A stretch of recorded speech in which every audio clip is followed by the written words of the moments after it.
Lemon lime bitter, এইটা খুবই popular একটা ড্রিঙ্ক, স্পেশালি অস্ট্রেলিয়ানদের মধ্যে। যেহেতু আমি অস্ট্রেলিয়াতে কাজ করি, আমি জানি যে অস্ট্রেলিয়াতে এটা খুবই পপুলার একটা ড্রিঙ্ক। তো এইটা কিভাবে বানায় এবং কিভাবে সার্ভ করে এই ভিডিওতে দেখাবো, এবং বানানোটা যে কত সহজ সেটাও দেখবেন। সো এটা হচ্ছে একটা বিয়ার গ্লাস বা পাইন গ্লাস বলে এটাকে। অ্যান্ড এটার মধ্যে ইউজুয়ালি আমাদের এখানে আমরা এইটাতেই বানাই। তো প্রথমে আমি কি করব, যে সাম লেমন জুস। সো এটা হচ্ছে একটা মেজারার। তো এই মেজারারটাতে হচ্ছে এই পাশে 30 ml আর এই পাশে হচ্ছে 15 ml। প্রথমে আমি হচ্ছে 15 ml লেমন জুস নিব। এটা হচ্ছে সুগার সিরাপ। তো সুগার সিরাপ আমি হচ্ছে 15 ml এ নিচ্ছি। এরপরে এটাকে ফিল আপ করবো হচ্ছে স্প্রাইট দিয়ে।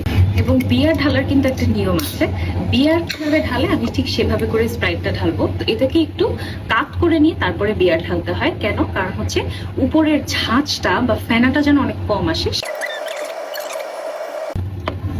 এরপরে আঙ্গুসটা বা বিটার, যেটা এই বিটারটা হচ্ছে আমরা উপরে দিয়ে দিব। আর বিটারটা মোস্টলি দেওয়া হয় হচ্ছে কালারের জন্য এবং একটা বিটার টেস্ট আনার জন্য।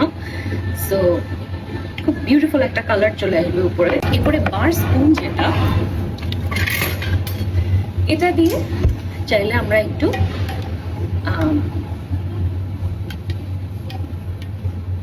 খুব নাইস একটা কালার চলে আসছে। সার্ভ করার সময় এভাবে সার্ভ করলে দেখতে খুব ভালো লাগে, কারণ দুইটা ডিফারেন্ট কালার দেখা যায়।